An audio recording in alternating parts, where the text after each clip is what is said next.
So some of you will, who know the series really well, will recognize where this matted display here originated from.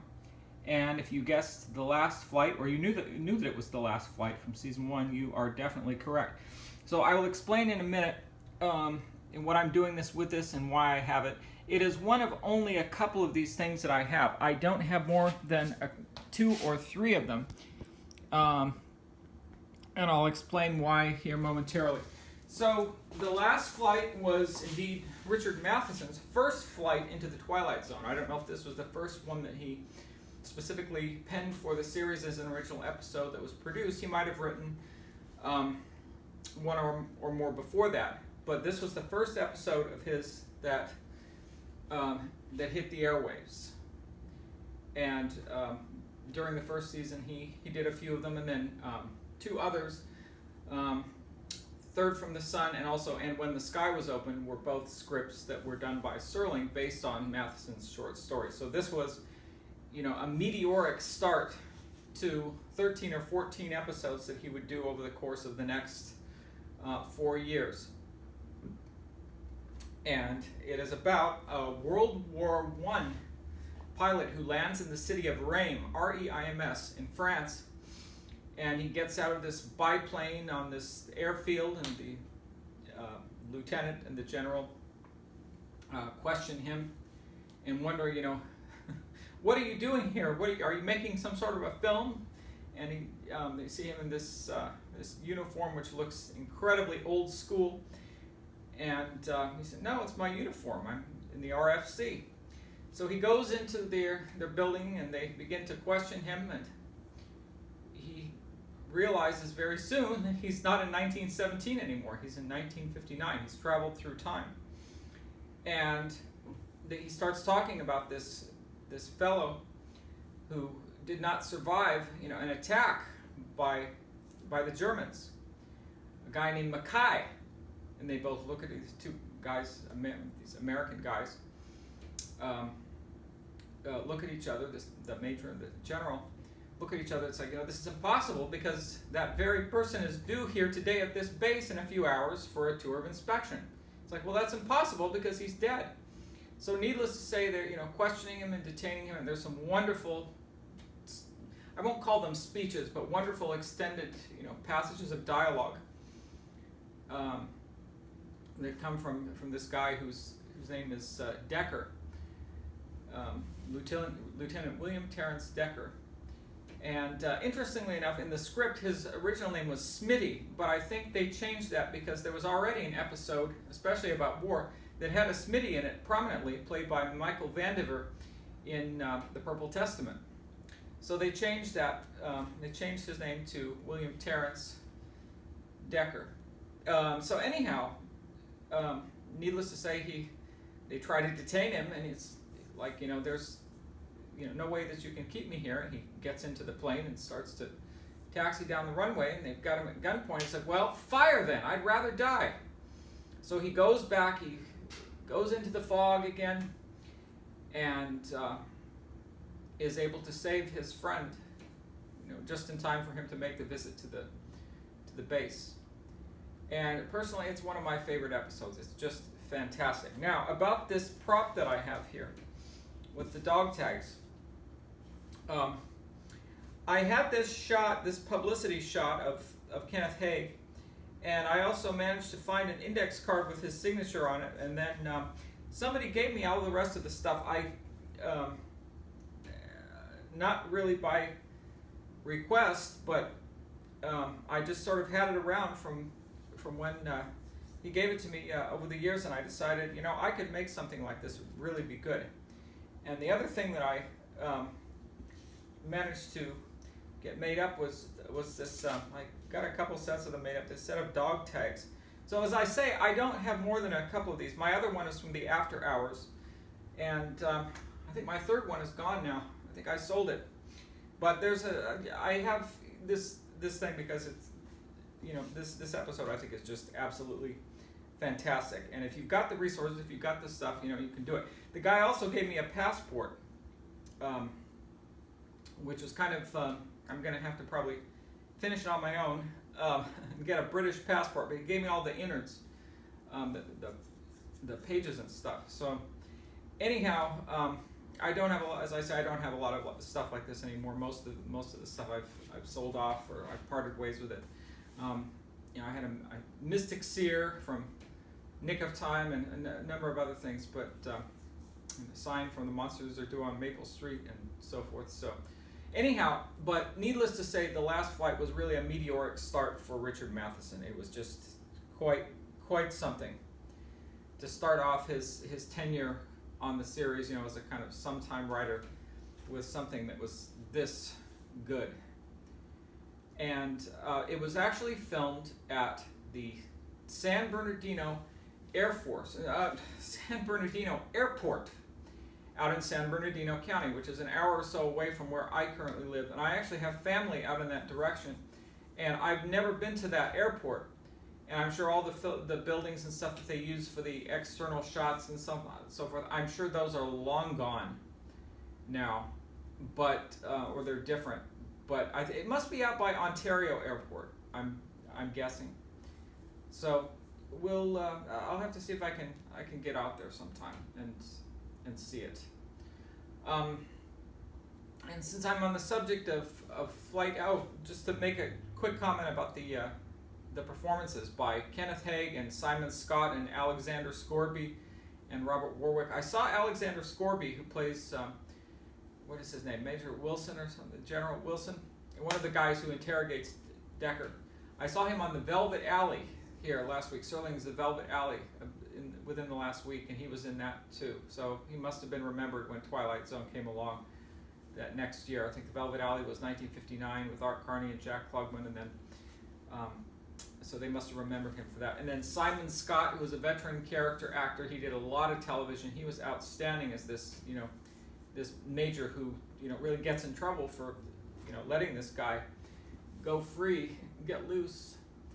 But needless to say, it's absolutely fantastic. And I think all of the music in it was by Bernard Herrmann, written for the pilot episode, Where Is Everybody?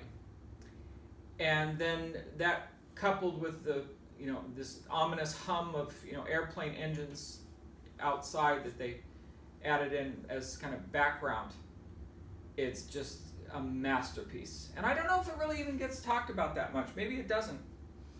Maybe it really doesn't get all that much discussion. But another one that gets even less discussion is The Arrival, which I'll comment on now. And The Arrival was filmed mostly at the Santa Monica Airport, and I know exactly where that is. And it's now a fairly modern-looking little small airport. There are a few small airports in this area. There's Van Nuys Airport, and where a lot of small planes take off and come in every day. And then there's Santa Monica Airport, likewise. And it's over by Santa Monica College, I think near Pico Boulevard. I've driven by it so many times I can't even remember the street specifically. But, small airport, and that's where it was filmed. And ironically, the director, Boris Sagal, died in a plane crash 20 years later, I think maybe almost to the day. 20 years later in 1981, the episode was filmed and broadcast first in 1961, starring Harold J. Stone, who was a veteran character actor. And I remember Harold J. Stone making a comment not long before he died. He said, "I don't think there's a man that I haven't played." He played every sort of character that you can possibly imagine. And he played everything. I don't think he was Italian himself. I think he was of,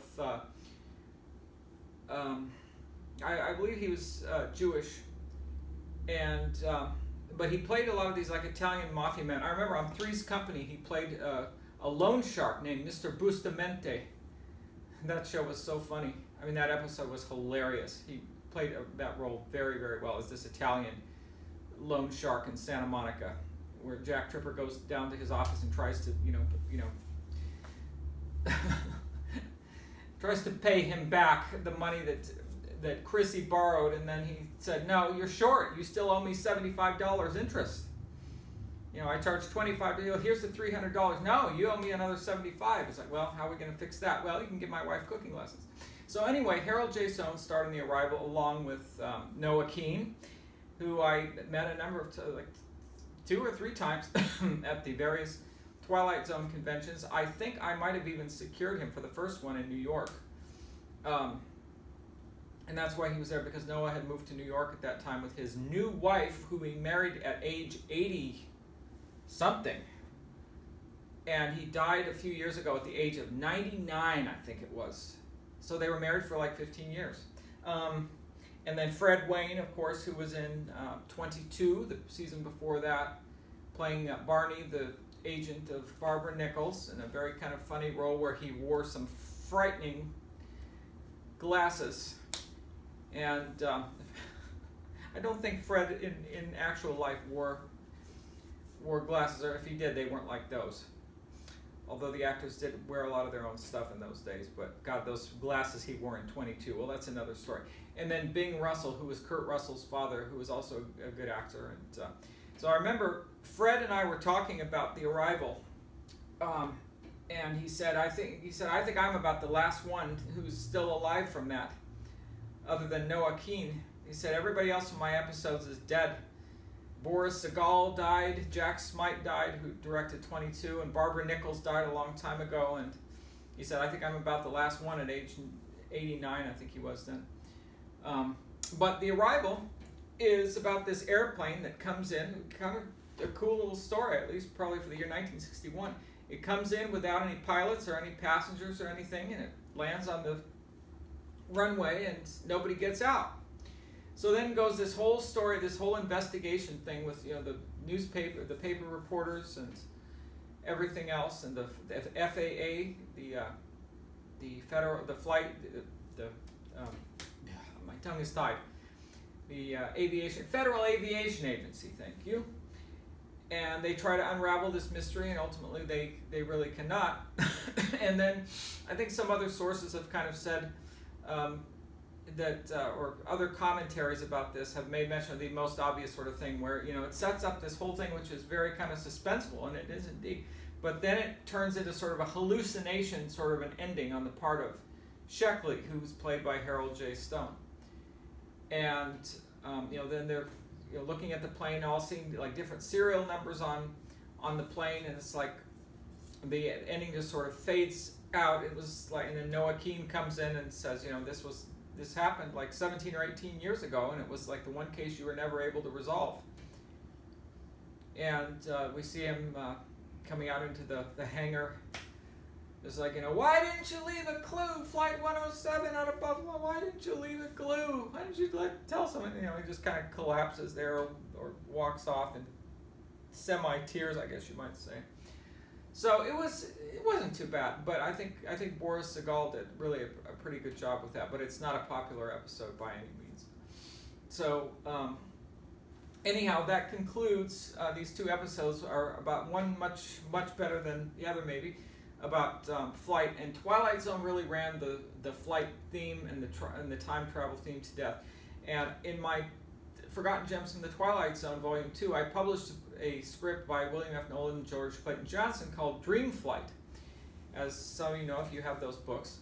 And it was bought by Cayuga Productions, was purchased, they got paid for it, but ultimately it was not produced because there were so many other stories about flight that they were doing. They did the Odyssey of Flight 33, and they did the Arrival, and they did the Last Flight, and so many different stories that involved airplanes or spaceships or something, so there's just no room for it. I must say, although it's a pleasant script, Dream Flight is, and worthy of being published and read, of course, it was not a very good script. It lacked much of really anything Twilight Zone, but have a look at it. It's definitely good for a read, but it reeks of 1950s, and I just don't think it probably would have done well if they had produced it.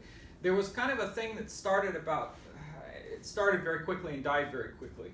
Maybe about 15 years ago, there were some people who were trying to get up the lost episodes of Twilight Zone and produce them, and Dream Flight was one of them. And I think they had in mind for the lead Bill Mumy. I call him William. Bill Mumy and Morgan Brittany were going to play roles in it. And anyway, that and some other ones they had in mind to produce. There was one by Beaumont called Free Dirt. I think that was the name of it. And some other ones that were written but not produced. Also a couple by Earl Hamner. in the mix there that had been written but just did not make it. They were bought but not produced. So unfortunately that project ended up dead in the water. Never say never. I mean, there's always hope for the future, but it's like all the remakes of Twilight Zone just seem to fail. It doesn't work. You know, when Rod Serling's not a part of it, it just, no matter how good the producer is, otherwise it just doesn't work. So, on that unhappy note, I will conclude this commentary on The Last Flight, one of the best, and The Arrival, run of the mill. So, thank you.